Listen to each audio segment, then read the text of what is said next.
طريقي كي أراه يطيب. بسم الله الرحمن الرحيم. الحمد لله رب العالمين، والصلاة والسلام على أشرف الأنبياء والمرسلين نبينا محمد وعلى آله وصحبه أجمعين. Chers frères, chères sœurs, assalamu alaikum wa rahmatullahi wa barakatuh.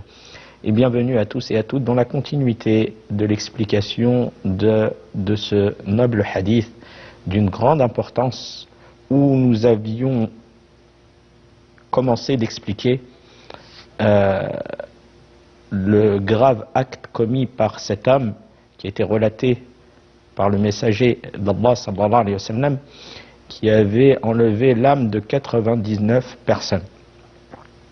Donc le fait de ressentir la gravité de cet acte, et que l'islam bien évidemment condamne le fait de retirer des âmes qu'Allah subhanahu wa ta'ala a rendues sacrées de personnes innocentes de cette manière, comme ce qui a été rapporté dans ce hadith, qui était rapporté par Abu Sa'id al-Khudri radiyallahu anhu, qui relate que le messager d'Allah sallallahu alayhi wa sallam a dit: un homme parmi ceux qui vous ont précédés avait tué 99 personnes. Et le fait que certaines personnes, malheureusement, c'est devenu facile de commettre ce genre d'actes, et certaines personnes ne ressentent même pas la gravité de ce qu'ils commettent, et que l'islam a rendu ces actes d'une grande gravité, qui font partie des choses graves. Et ce sont les grandes injustices par lesquelles les gens commenceront à être jugés le jour de la résurrection. Donc est-ce que la personne, elle ressent que elle va revenir vers Allah subhanahu wa ta'ala, et elle devra rendre compte de ce qu'elle a commis comme injustice? Et malheureusement, beaucoup de personnes, et c'est pour cela que la fréquentation est importante, le fait de rester en bonne compagnie. Combien de personnes, par cause de fréquentation et le fait de rivaliser, surtout dans les jeunes dans les quartiers et autres, qui, par cause parfois de choses, la majorité de choses futiles, se mettent à commettre ce genre de choses très graves, le fait d'enlever des vies. Et des fois, pour un regard déplacé, une parole déplacée, ou même plus grave encore, dans des trafics et autres. Mais la personne, son insouciance lui fait oublier qu'elle va rendre compte de ce qu'elle commet. Elle va rendre compte et elle va se présenter devant Allah subhanahu wa ta'ala, et elle sera jugée. Elle sera jugée le jour de la résurrection sur ses injustices et le mal qu'elle a pu commettre. Et aussi le mal qu'elle a pu commettre aux familles de ces gens qui ont perdu leurs proches, et qui peut-être vont vivre, les parents ou les proches, dans une souffrance tout pendant le reste de leur vie. Et aussi que chaque parent prend la responsabilité de ses enfants, et le fait de l'orienter, le fait de faire attention, et aussi de lui donner des directives, que cela fait partie des grands péchés en islam. Donc la jeunesse aussi a besoin de ces directives, a besoin d'être orientée, et que chacun fasse aussi l'effort. Celui qui peut condamner cela autour de lui, qui le fasse, afin que le bien se répande et que le mal s'arrête. s'arrête. Le prophète alayhi salatu wa salam a dit dans un hadith qui était rapporté par Abdullah ibn Mas'ud radiyallahu anhu, قال أول ما يقضى بين الناس يوم القيامة في الدماء. Donc Abdullah ibn Mas'ud radiyallahu anhu relate que le messager d'Allah sallallahu alayhi wa sallam a dit les premières choses pour lesquelles on jugera entre les gens au jour de la résurrection sont les crimes de sang. Les crimes de sang. Donc avant d'agir, la personne elle doit ressentir qu'elle va rendre compte de la gravité de ce qu'elle fait.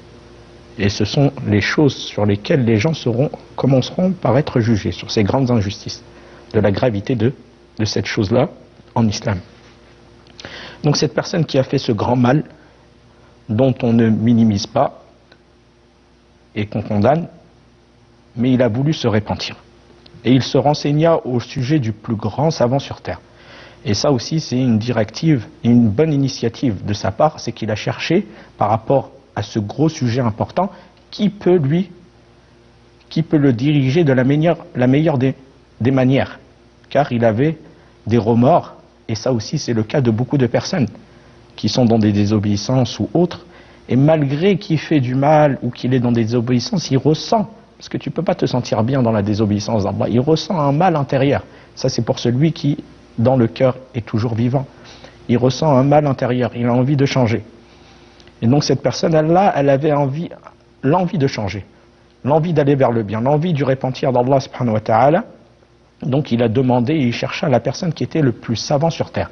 Et là, on revient sur le mérite du savant sur le reste sur les adorateurs et le reste des personnes.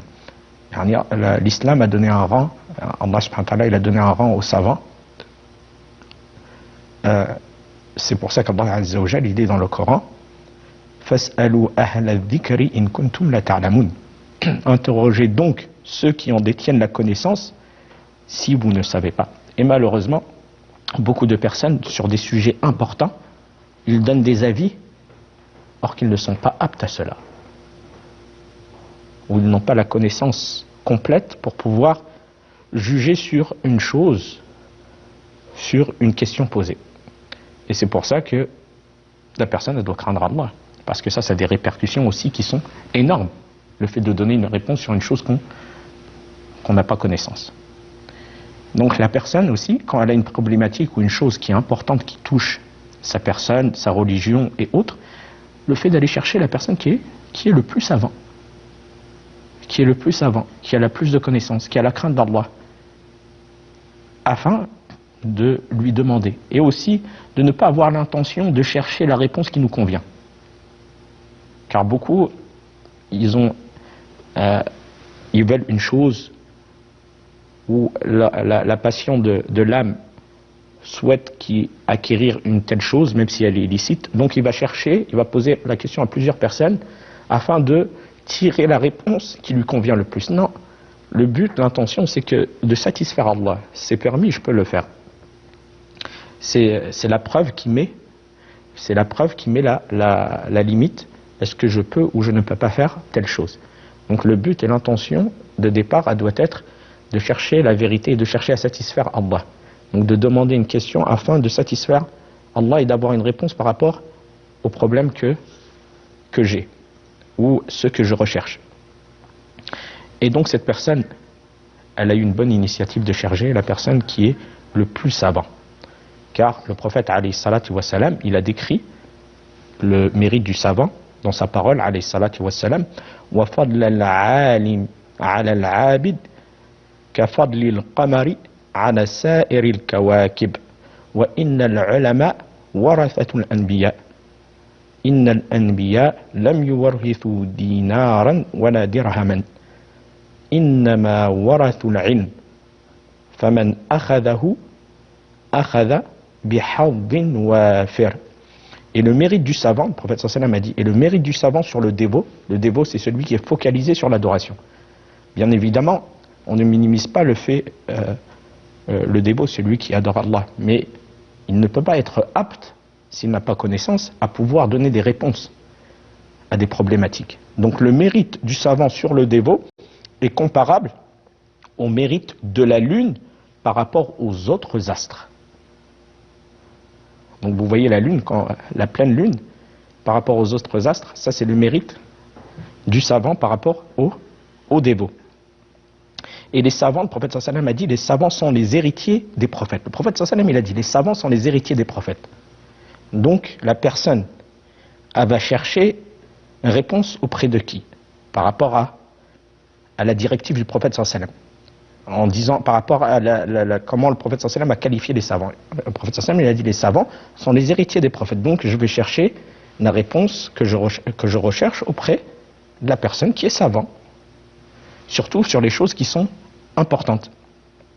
Or, les prophètes n'ont laissé en héritage ni dinar ni dirham.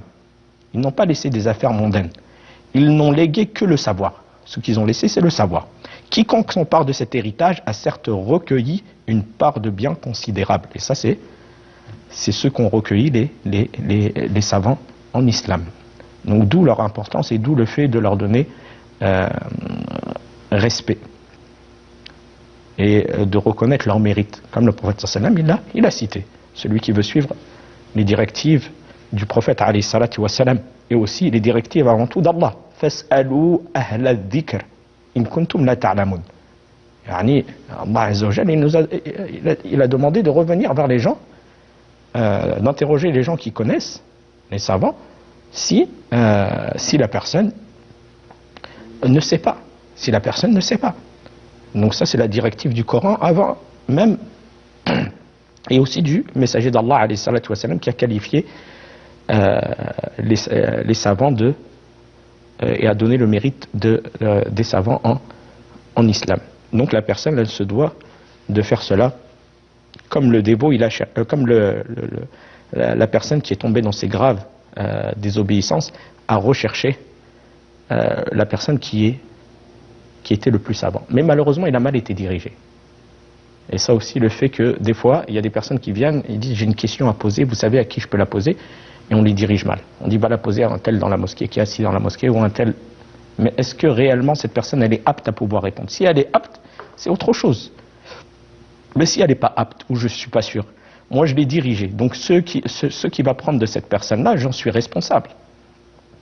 Donc le fait que la personne, si elle n'est pas sûre, elle ne dirige pas les gens vers quelqu'un auquel elle n'est pas sûre. Mais elle dit, cherche ou demande à autre moi je n'ai pas connaissance, afin de ne pas prendre la responsabilité de cela. Car ça peut avoir des répercussions énormes. Comme cette personne qui cherchait solution, au lieu de le diriger vers un savant, on l'a dirigé vers un dévot qui était focalisé sur l'adoration. On lui indiquait un dévot, comme dans le hadith. Et il se rendit auprès de lui. Parce qu'on l'a dirigé vers cette personne-là.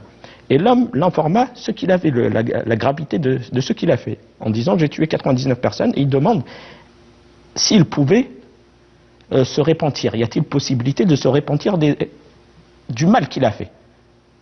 Et qu'est-ce qu'il lui a répondu, le dévot, en voyant la gravité de ce qu'il a fait, et il n'y a aucun doute sur cela, il lui a dit non, tu n'as pas de repentir. Il lui a fermé la porte du repentir par son ignorance entre lui et Allah subhanahu wa ta'ala. Et cette personne-là, du fait qu'il s'est mis en colère, il a mis fin aussi à sa vie en complétant les 100 personnes, en enlevant, ce qui prouve qu'il enlevait la vie des gens d'une manière simple et sans aucun recul, et aussi pour une simple cause. Mais malgré cela, il a toujours le remords et le mal en lui qui revenait, le remords du mal qu'il avait commis. Donc il a toujours cherché le repentir. Et aussi, c'est là qu'on revient que beaucoup de personnes sont dans des désobéissances dues à la mauvaise fréquentation, l'environnement dans lequel ils vivent et autres. Ils sont dépassés par cela et ils sont dans la désobéissance et autres. Mais il y en a pour qui il ressent qu'il ne se sent pas bien dans le mal dans lequel il est. Et c'est normal, la désobéissance, elle ne rend pas la personne heureuse. Et donc, il est important de diriger ces personnes-là. C'est-à-dire qu'il y a des personnes à qui il y a du bien encore en eux, de les diriger, et par la permission d'Allah, la grâce d'Allah, peut-être une bonne parole fera changer sa vie, et fera que cette personne-là devienne une personne bien, et c'est cela qui est demandé. C'est pour ça que chacun doit faire le bien autour de lui selon ce qu'il peut. Une bonne parole, un bon conseil et autres. Car il y a des personnes qui sont dans le besoin, qui ont envie de changer. Eh bien cette personne-là, il avait toujours des remords. Il avait toujours ce mal au fond de lui. Et il recherchait le repentir. Donc il se renseignait au sujet du plus grand savant. Il a toujours recherché le savant pour pouvoir répondre à sa question, à sa problématique. Et on lui indiqua un savant. Là, on lui a indiqué une personne qui était savant. Et regardez la différence. L'homme est venu voir ce savant et il lui évoqua ce qu'il avait fait comme mal. Et la gravité de ce qu'il avait commis. Et il lui a demandé, est-ce que c'est possible que je sois pardonné par Allah? Et malgré ce qu'il a fait comme mal, le savant, regardez le savant, celui qui a connaissance de la religion. Qu'est-ce qu'il lui a dit? Il lui a dit oui. Et qui donc pourrait s'interposer entre toi et le repentir? Il n'y a personne qui peut s'interposer entre toi et le repentir. Même si la personne elle se sent dépassée par les péchés, le fait de savoir, et ça c'est pas de minimiser les péchés, mais le fait de savoir que la porte du repentir elle n'est pas fermée à la personne. Allah il pardonne les péchés de qui il veut, subhanahu wa ta'ala. Et celui qui vient avec un repentir sincère, avec bien évidemment la ferme intention de ne plus retourner vers ce péché et de délaisser ce péché, Allah Azza wa Jalla pardonne l'ensemble des péchés. L'ensemble des péchés. Comme Allah Azza wa Jalla, il le dit dans le Coran, قُلْ يَا عِبَادِيَ الَّذِينَ أَسْرَفُوا عَلَىٰ أَنفُسِهِمْ لَا تَقْنَطُوا مِنْ رَحْمَةِ اللَّهِ إِنَّ اللَّهَ يَغْفِرُ الذُّنُوبَ جَمِيعًا إِنَّهُ هُوَ الْغَفُورُ الرَّحِيمُ. Dis, ô mes serviteurs, qui avez commis des excès à votre propre détriment, ne désespérez jamais de la miséricorde d'Allah. Certes, Allah pardonne l'ensemble des péchés. C'est lui le pardonneur, le tout miséricordieux. Donc, le fait de ne pas être rusé ou être sous les ruses du diable qui vient voir la personne et lui dire que c'est fini, t'as plus possibilité, t'as dépassé les limites dans ta désobéissance d'Allah, continue dans ce que tu fais. Il y a des gens qui disent ça y est, Allah ne pourra jamais me pardonner. Donc autant que je continue dans le chemin dans lequel je suis. Il n'y a plus possibilité pour moi. Là, non. Il n'y a personne qui peut s'interposer entre toi et le repentir. Ça, ce sont seulement des ruses du diable. Reviens avec une ferme intention, délaisse ce que tu fais, les désobéissances que tu fais, change ta fréquentation, et la ferme intention de ne plus retourner vers ce péché. D'un repentir sincère, Allah Azza wa Jalla, il pardonne l'ensemble des péchés, comme il est venu dans le verset cité. Et donc, le fait de ne pas être pris par les ruses du diable qui viennent perturber un grand nombre de personnes par cela. Le fait de leur faire désespérer de la miséricorde d'Allah, or que la miséricorde d'Allah est au-dessus de toute désobéissance à partir du moment que la personne a un regret, une ferme intention de ne plus retourner dans ce péché et de faire l'effort d'aller vers le bien et vers la satisfaction d'Allah subhanahu wa ta'ala, d'un repentir sincère. Allah Azza wa Jalla, il pardonne l'ensemble des péchés. Et nous continuerons l'histoire de cette personne-là, qui est riche en leçons, dans le prochain cours. Wa fil khitam, hadha wallahu a'lam, wa sallallahu ala nabiyyina Muhammad, wassalamu alaykum wa rahmatullahi wa barakatuh. لله رب العالمين تطيب أسعد قلوبا بالهداية والتقى ونر طريقي كي أراه يطيب. لأن الإسلام دين القيم العليا والمثل السامية، فلا حقد نحمله في قلوبنا على أحد، بل نسمو بالعفو ونرقى بالصفح والمسامحة. قيم تتسم بالربوبية والشمولية، التوازن والثبات. أن تكون أقوالك وأفعالك ونياتك